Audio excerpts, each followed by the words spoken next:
నమస్కారం city cable వార్తలకు స్వాగతం.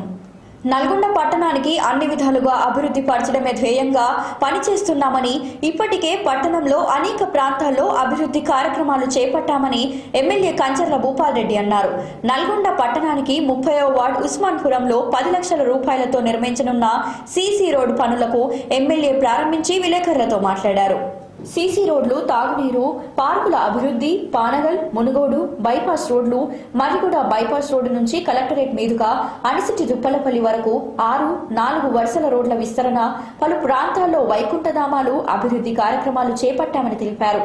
ఈ కార్యక్రమంలో మున్సిపల్ చైర్మన్ మందడి సైదిరెడ్డి, స్థానిక కౌన్సిలర్ మారగోని నవీన్ గౌడ్, సయ్యద్ జమీల్, హన్ను, నేలపట్ల రమేష్, జుబేర్, బాబా, షేక్ మిరాజ్, సోహెల్ తదితరులు పాల్గొన్నారు. ఎమ్మెల్యే క్యాంపు కార్యాలయంలో కంచర్ల భూపాల్ రెడ్డి హైదరాబాద్ నిమ్స్ లో అనారోగ్యంతో చికిత్స పొందిన వారికి సీఎం రిలీఫ్ ఫండ్ చెక్కులను అందించారు.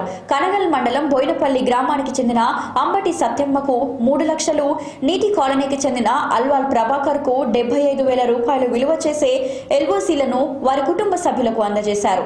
ఈ కార్యక్రమంలో బోయినపల్లి సర్పంచ్ పగిళ్ల యాదయ్య, తలారి యాదగిరి, ఏఎస్ చక్రవర్తి, గంజి రాజేందర్, చంద్రమౌళి తదితరులు పాల్గొన్నారు. మన వార్డు పరిశుభ్రత మన ఇంటి నుంచే మొదలవ్వాలని, చుట్టూ ఉండే పరిసరాల పరిశుభ్రత ప్రభావం మన ఆరోగ్యంపై ఉంటుందని మున్సిపల్ చైర్మన్ మందడి సైదిరెడ్డి అన్నారు. నల్గొండ మున్సిపల్ పరిధిలోని 17వ వార్డు ఆర్జాల బావిలో నల్గొండ మున్సిపల్ చైర్మన్ మందడి సైదిరెడ్డి ఇంటింటికి తిరిగి తడి చెత్త, పొడి చెత్త బుట్టలను పంపిణీ చేశారు. ఇంటిలోని చెత్తను తడి, పొడి చెత్తలుగా వేరు చేస్తూ ఇంటి ఎదుట వచ్చే మున్సిపల్ సిబ్బందికి అందజేయాలని సూచించారు. నల్గొండ పట్టణాన్ని పరిశుభ్రంగా ఉంచి స్వచ్ఛ పట్టణంగా ఉంచడంలో ప్రజల కృషి అవసరమని అన్నారు. ఈ కార్యక్రమంలో కాలనీ ప్రజలు, టీఆర్ఎస్ పార్టీ కార్యకర్తలు పాల్గొన్నారు. పెండింగ్ లో ఉన్న వాహనాల జరిమానాలు చెల్లించకుండా గుర్తించి సీజ్ చేస్తామని నల్గొండ డీఎస్పీ వెంకటేశ్వరరెడ్డి హెచ్చరించారు.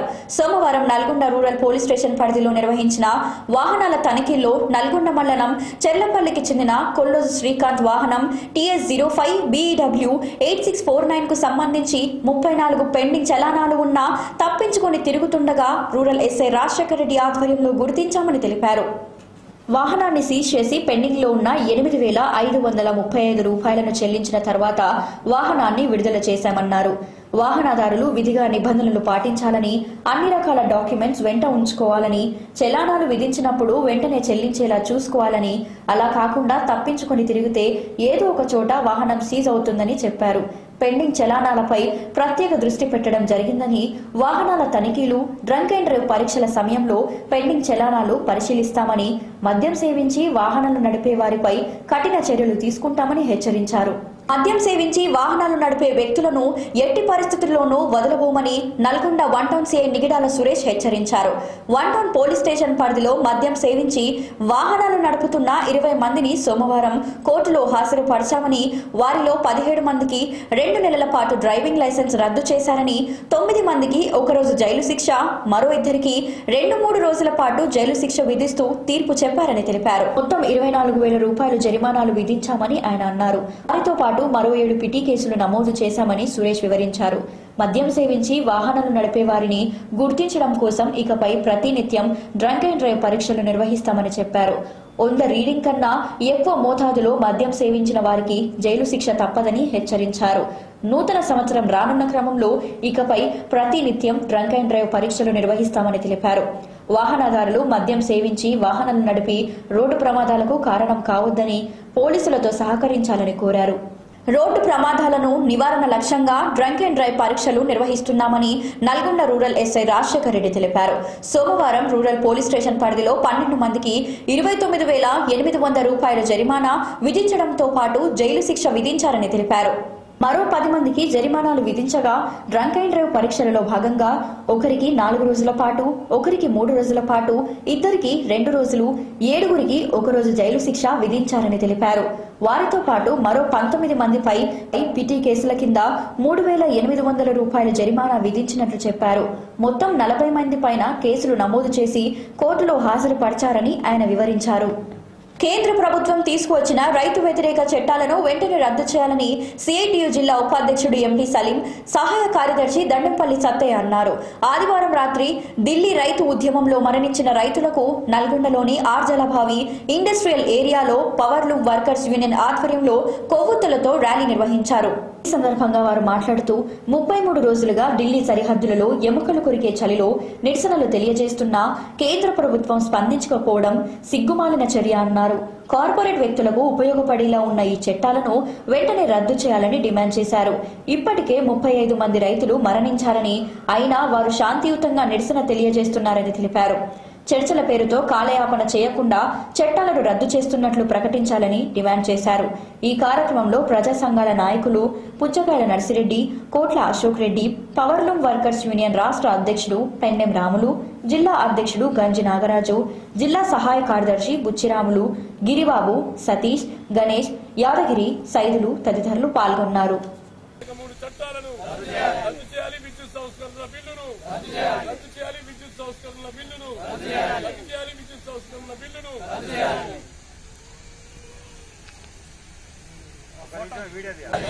రైతు వ్యతిరేక చట్టాలను నశించాలి. రైతుల పట్ల కేంద్ర ప్రభుత్వం మొండి వైఖరి నశించాలి. రైతుల పట్ల బీజేపీ ప్రభుత్వం మొండి వైఖరి రైతుల పట్ల బీజేపీ ప్రభుత్వం మొండి వైఖరి రద్దు చేయాలి. రైతు వ్యతిరేక చట్టాలను. గత 32 రోజులుగా ఢిల్లీలో రైతాంగం కేంద్ర ప్రభుత్వం తీసుకొచ్చిన 3 చట్టాలను రద్దు చేయాలని చెప్పేసి ఆందోళన చేస్తున్న సందర్భం. ఆ సందర్భంగా ఇప్పటికే 35 మంది చనిపోయినారు. వారికి నివాళులర్పిస్తూ సిఐటియు నల్గొండ పట్టణ కమిటీ ఆధ్వర్యంలో ఆర్జలబాయ్ ఇండస్ట్రియల్ ఏరియాలో నివాళులర్పించడం జరిగింది. ఈరోజు కేంద్ర ప్రభుత్వం తక్షణమే ఆ 3 చట్టాలను రద్దు చేయాలని చెప్పేసి డిమాండ్ చేస్తున్నాం. కేంద్ర ప్రభుత్వం యొక్క రైతాంగాన్ని అతలాకుతలం చేసే విధంగా ఈ నిత్యావసర సరకుల చట్టం గాని, మార్కెట్ ప్రైవేటీకరణ గాని, కార్పొరేట్ వ్యవసాయ సంబంధించిన చట్టాలు గాని ఇవి చాలా ఇబ్బందికరంగా ఒక రైతాంగానికే కాదు సామాన్య ప్రజానికానికి, కార్మిక వర్గానికి కూడా తీవ్రమైనటువంటి ఇబ్బందులు సృష్టించే విధంగా ఉంది. సరుకులు దొరికే పరిస్థితి ఉండదు. ఇట్లాంటి సందర్భంలో ఈ యొక్క ప్రభుత్వం వెంటనే దేశవ్యాప్తంగా యొక్క ఉద్యమానికి మద్దతు లభిస్తా ఉంది. అన్ని చోట్ల కూడా కొవ్వొత్తుల ర్యాలీలు గాని, ఇతర ధర్నాలు గాని పెద్ద ఎత్తున చేస్తా ఉన్నారు. కాబట్టి ఇప్పటికైనా కేంద్ర ప్రభుత్వం తక్షణమే ఆ 3 చట్టాలను రద్దు చేయాలని చెప్పేసి సిఐటియు నల్గొండ నుంచి డిమాండ్ చేస్తా ఉన్నాం. నోముల నరసింహయ్య మరణం బడుగు బలహీన వర్గాలకు తీరని లోటని రాజ్యసభ సభ్యులు బడుగుల లింగయ్య యాదవ్ అన్నారు. ఆదివారం నాడు జిల్లా కేంద్రంలోని ఎన్జీ కాలేజ్ గ్రౌండ్లో యాదవ సంఘం జిల్లా అధ్యక్షుడు లోడంగి గోవర్ధన్ యాదవ్ అధ్యక్షతన నిర్వహించిన నోముల నరసింహయ్య సంస్మరణ సభలో బడుగుల లింగయ్య యాదవ్ ముఖ్య అతిథిగా పాల్గొని మాట్లాడారు. నల్గొండ జిల్లాలో రాజకీయాలు చేయాలంటే మామూలు విషయం కాదని, మారుమూల గ్రామంలో జన్మించిన నోముల నరసింహయ్య అంచెలంచెలుగా ఎదిగారని అన్నారు. తెలంగాణ ఉద్యమంలో గులాబీ జెండా భుజాన వేసుకొని నల్గొండ జిల్లాలో తిరుగులేని శక్తిగా నోముల నరసింహయ్య ఎదిగారని అన్నారు. నాగార్జున సాగర్ నియోజకవర్గంలో ఒకసారి ఓటమి చెందినా మడిమ తిప్పకుండా మరోసారి పోటీ చేసి విజయం సాధించిన మహోన్నత వ్యక్తి నోముల నరసింహయ్య అని పేర్కొన్నారు. యాదవ జాతి ఒకరికి మాట ఇస్తే నిజాయితీగా ఉంటుందని, తమ కష్టాన్ని 10 మందికి పంచే జాతి అని చట్టసభల్లో సీఎం కేసీఆర్ చెప్పారని ఆయన గుర్తు చేశారు. అందుకే యాదవులంతా తెలంగాణ ప్రభుత్వాన్ని ఆశీర్వదించారని అన్నారు. అనంతరం నోముల భరత్ మాట్లాడుతూ తన తండ్రి వేసిన ప్రతి అడుగు ఒక పాఠంలాగా ఉందని, క్రమశిక్షణ, పట్టుదల, ధైర్యం, ఓర్పును నేర్చుకున్నానని అన్నారు. అగ్రవర్ణాల్లో ఉండి కూడా కొంతమంది తొక్కివేయబడ్డారని, వారి కోసం తన తండ్రి గారు పోరాడారని గుర్తు చేశారు. ఉమ్మడి రాష్ట్రంలోనే మంచి పేరు తెచ్చుకున్నారని, ఆయన లేకపోవడం తమ కుటుంబానికి తీరని లోటని పేర్కొన్నారు. ప్రతి ఒక్కరి కోసం నోముల నరసింహయ్య పోరాడారని, ఆయన బాటలోనే తాను కూడా నడుస్తానని భరత్ తెలిపారు. స్టేజి ఎదుట ఏర్పాటు చేసిన నోముల నరసింహయ్య చిత్రపటానికి భరత్, నోముల నరసింహయ్య సతీమణి లక్ష్మి యాదవ సంఘం నాయకులతో కలిసి పూలమాలలు వేసి జ్యోతి వెలిగించి నివాళులు అర్పించారు. సభ మధ్యలో కొంతమంది యువకులు ఎమ్మెల్యే టికెట్ను ఇప్పించేందుకు యాదవ సంఘం నాయకులు కృషి చేయాలని పెద్ద ఎత్తున ఆందోళన చేశారు. ఈ క్రమంలో సభాస్థలి వద్ద స్వల్ప ఉద్రిక్తత ఏర్పడింది. ఈ కార్యక్రమంలో కల్వకుర్తి ఎమ్మెల్యే జైపాల్ యాదవ్, షాద్నగర్ ఎమ్మెల్యే అంజన్న యాదవ్, సమాచార హక్కు మాజీ కమిషనర్ ఉర్రె వెంకటేశ్వర్లు, అఖిల భారత యాదవ మహాసభ ప్రధాన కార్యదర్శి లక్ష్మణ్ యాదవ్, శ్రీనివాస్ యాదవ్, సత్తయ్య, రాజేందర్, బాలరాజు యాదవ్, యాదవ సంఘం జిల్లా మహిళా అధ్యక్షురాలు మామిడి పద్మప్రసాద్, పంకజ్ యాదవ్, నోముల కుటుంబ సభ్యులు తదితరులు పాల్గొన్నారు. అఖిల భారత మహాసభ ఆధ్వర్యంలో నల్గొండ జిల్లా ఉమ్మడి నల్గొండ జిల్లా యాదవ సంఘం ఆధ్వర్యంలో స్వర్గీయ నరసింహయ్య గారి సంతాప సభ ఏర్పాటు చేసుకోవడం జరిగింది.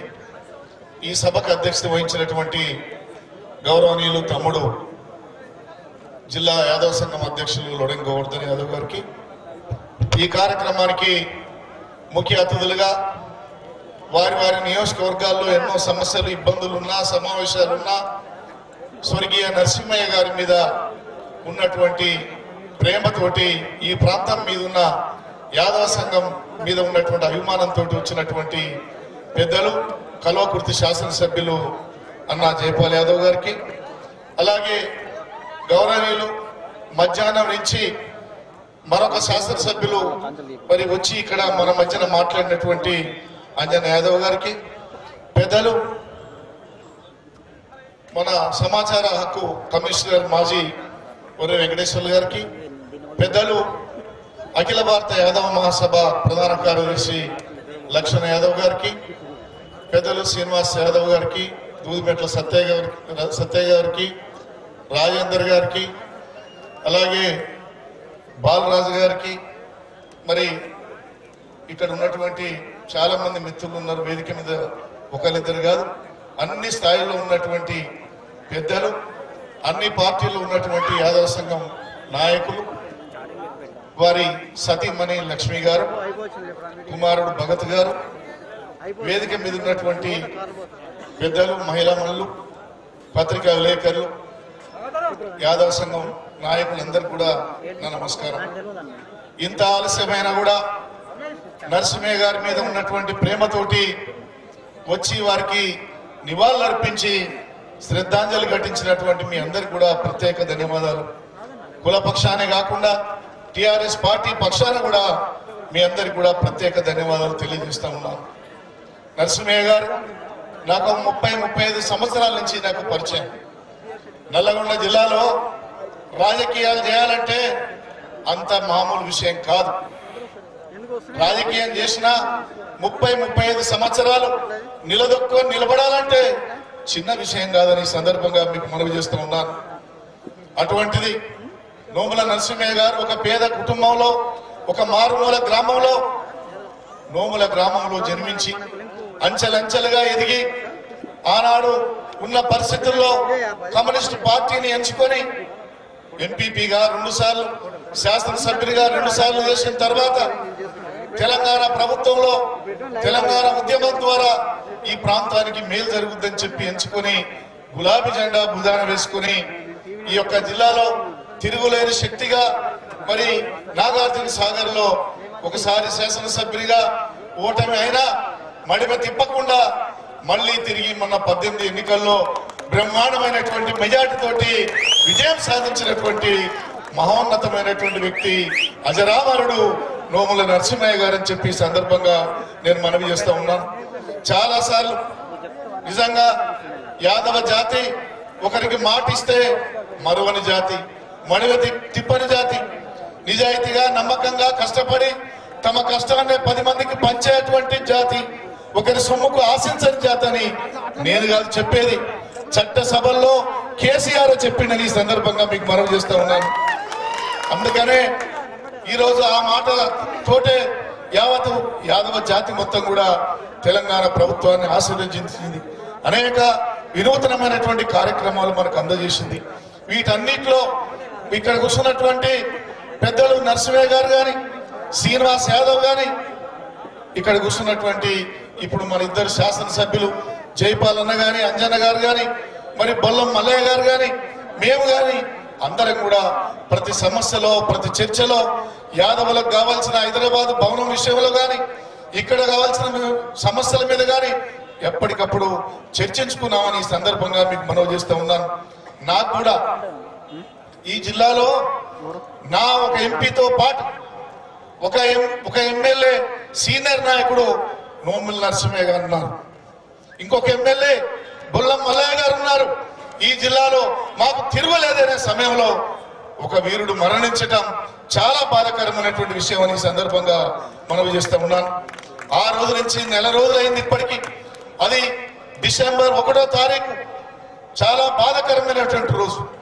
ఆ రోజు హైదరాబాద్ మున్సిపల్ ఎన్నికలు జరిగే రోజు నేను 5ంటికే తయారైపోయి అదే ఎమ్మెల్యే క్వార్టర్స్ నుంచి పోలింగ్ ఏజెంట్ల కోసం నేను వనస్థల్పూర్ బయలుదేరి వనస్థల్పూర్లో అందరితో మాట్లాడుతుండగానే మరి నాకు ఎమ్మటే ఫోన్ వచ్చి ఈ యొక్క దురదృష్టకరమైనటువంటి వార్త. అది నరసింహయ్య గారి మరణం ఈ యొక్క జిల్లాకే కాదు, యాదవ సంఘానికే కాదు, హరిజన గిరిజన బలహీన వర్గాలు, పేద వర్గాలు, అట్టడుగు వర్గాలు, నోరు లేని జాతులకంతా చాలా దురదృష్టకరం అని చెప్పి సందర్భంగా నేను మనవి చేస్తా ఉన్నాను. అందుకనే ఈ జిల్లాలో ఎన్ని ఇబ్బందులున్నా మేము చాలా బాధలు చూసినాం. రాళ్ల బాయికి ఇనుప బొక్కెళ్ళైనాం, ఎన్నో ఇబ్బందులు పడ్డాం, చెప్పేవి కావాలి వేదిక మీద. అయినప్పటికీ కూడా మరి మేము పోరాటం చేసి మీ అందరి సహకారంతో, మీ మద్దతుతో, ఆశీర్వాదంతో ప్రజల్లో నిలబడి ప్రజా సమస్యలను, జాతి సమస్యలను కూడా పరిష్కరించినటువంటి సందర్భం. ఒకనొక సందర్భంలో ఇతర పార్టీల ముఖ్యులను కూడా పిలిచి ఈ విషయంలో మీ సహకారం ఉండాలని చెప్పి మేమున్నాం. స్వర్గీయ నరసింహయ్య గారు కమ్యూనిస్టు పార్టీలో ఉండగా నేను జిల్లా తెలుగుదేశం పార్టీగా 13 సంవత్సరాలు పనిచేసిన సందర్భంలో కొన్ని రోజులు మిత్రపక్షాలుగా ఉన్నాం, కొన్నిసార్లు శత్రుపక్షాలుగా అయినా కూడా ఏదన్నా సమస్య వస్తే నేను పిలిస్తే నా మాట ఎప్పుడు కూడా తీసేయలేదని చెప్పి సందర్భంగా మనం చేస్తున్నాను. అధ్యక్షుల వారు ఇక్కడ కాదు మాట్లాడేది, ఎక్కడన్నా విడిగా కూర్చొని ఈ సమస్యను పరిష్కరించుదాం అని చెప్పిన సందర్భాలు వేదిక మీద ఉన్నటువంటి పెద్దలు కూడా ఉన్నారని చెప్పి మీకు మనవి చేస్తున్నాం. ఇప్పటి వరకు ఈ రోజు వరకు కూడా ఇటువంటి సంతాప సభకు వచ్చినప్పుడు వారి ఫోటోలో దండలు చూసినప్పుడే నరసింహయ్య గారు చనిపోయింది అనుకుంటుంది తప్ప ఇప్పటికి కూడా చనిపోయినాడు నరసింహయ్య అంటే ఎవరు నమ్మే పరిస్థితిలో ఈ జిల్లా లేదని చెప్పి సందర్భంగా మీకు మనవి చేస్తూ ఉన్నాను. యాదవులకే కాదు, అన్ని కులాల కోసం, అణగారిన వర్గాల కోసం, చేతి వృత్తుల కోసం కష్టపడి పనిచేసి తన జీవితాన్ని పనంగా పెట్టినటువంటి వ్యక్తి నరసింహయ్య గారని మీకు మనవి చేస్తున్నాం. చివరి రోజుల్లో కాదు, ముందు రోజుల్లో కూడా అసెంబ్లీకి పోయినాడంటే చంద్రబాబు నాయుడా, రాజశేఖర్ రెడ్డా, కిరణ్ కుమార్ రెడ్డా ఎవరున్నా కూడా నరసింహయ్య గారు అక్కడ ఉండాలేడా అని చూసి అవధులకు వచ్చే విధంగా గడగడలాడిచ్చిన సింహం నరసింహయ్య గారు అని చెప్పి సందర్భంగా మీకు మనవి చేస్తా ఉన్నాను. అటువంటి సింహం లేకపోవటం ఈ రోజు నాతో పాటు వేదిక మీద ఉన్నటువంటి పెద్దలకు, ఈ జిల్లా ప్రజానికానికి, అన్ని పార్టీలకు కూడా తీరం లోటు అని చెప్పి సందర్భంగా నేను తెలియజేస్తా ఉన్నాను. అందుకే పెద్దలు మాట్లాడారు, జైపాల్ యాదవ్ గారు కూడా మాట్లాడారు, పెద్దలు బొల్లం మల్లయ్య కూడా నాకు ఉదయం కూడా ఫోన్ చేసినాడు, కోదాడు ఎమ్మెల్యే. అన్నా నేను అయ్యప్ప మాల వేశాను, ఈ కార్యక్రమానికి నేను రాకూడదు కాబట్టి మరి నేను కూడా వారికి నివాళులు అర్పించినానని చెప్పి నా తరఫున వారు కూడా కుటుంబం కోసం చెప్పడం జరిగింది. ఇటు నేను, జైపాల్ యాదవ్ గారు, అంజన్న గారు, మల్లన్న గారు, ఇంకా శ్రీనివాస్ యాదవ్ గారు అందరం కూడా తప్పకుండా ఈ యొక్క సభ చేసినటువంటి తీర్మానాన్ని, ఈ సభలో మాట్లాడినటువంటి అందరి విషయాలను, అందరి అభిప్రాయాలను ఇతర పార్టీలు కూడా, నాయకులు కూడా, అవతల వ్యక్తులు కూడా పోటీ పెట్టకుండా చూస్తామని చెప్పినటువంటి సూచనలు నేను కూడా అధిష్టాన వర్గానికి తీసుకుపోతాను.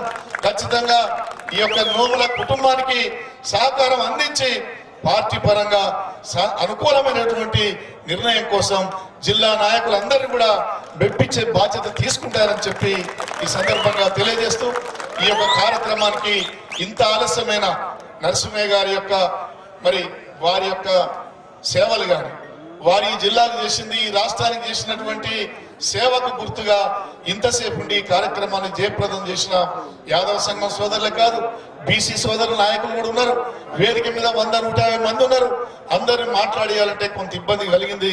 తమ్ముడు గోవర్ధన్ కూడా చాలా టెన్షన్ పడి ఎవరిని కాదంటట్లేదు, ఎట్లా అన్నా అంటే కానీ ఇది నడుస్తూనే ఉంటది, మరి అభిమానం ఉంది కాబట్టి మరి నాయకుని గురించి వాళ్ళు మాట్లాడాలని ఉంటారు. అందుకని ఇంత కార్యక్రమాన్ని జయప్రదం చేసిన మీ అందరికి కూడా ప్రత్యేక ధన్యవాదాలు తెలియజేస్తూ ముగిస్తున్నాను. జై హింద్, జై తెలంగాణ. ఈరోజు జిల్లా యాదవ సంఘం మరియు జిల్లా ఉద్యోగుల సంఘం, జిల్లా యువజన సంఘం, విద్యార్థి సంఘం, అట్లాగే మన జిల్లా యాదవ మహిళా సంఘం ఏర్పాటు చేసిన మా నాన్నగారి సంతాప మరియు సంస్మరణ సభలు విచ్చేసిన ముఖ్య అతిథిగా విచ్చేసిన మన రాజ్యసభ ఎంపీ బడుగు యాదవ్ గారికి మరియు మన షాద్నగర్ ఎమ్మెల్యే అంజయ్ యాదవ్ గారికి, కల్వకుర్తి ఎమ్మెల్యే జయపాల్ యాదవ్ గారికి మరియు కాంగ్రెస్ ముఖ్య నాయకులకు, బీజేపీ నాయకులకు మరియు టీడీపీ ముఖ్య నాయకులకు, అట్లాగే ఇక్కడికి వచ్చిన అన్ని పార్టీల ఎంపీటీసీలకు, ఎంపీపీలకు, జెడ్పీటీసీలకు, సర్పంచులకు మరియు ఇక్కడికి వచ్చిన నాన్నగారి శ్రేయోభిలాషులకు, యాదవ సంఘమే కాదు మరియు ఇక్కడికి వచ్చిన ఆయన మీద ప్రేమతో ఇక్కడికి వచ్చిన అన్ని కులాల వారికి కూడా పేరు పేరిన ప్రతి ఒక్కరికి నా నమస్కారం.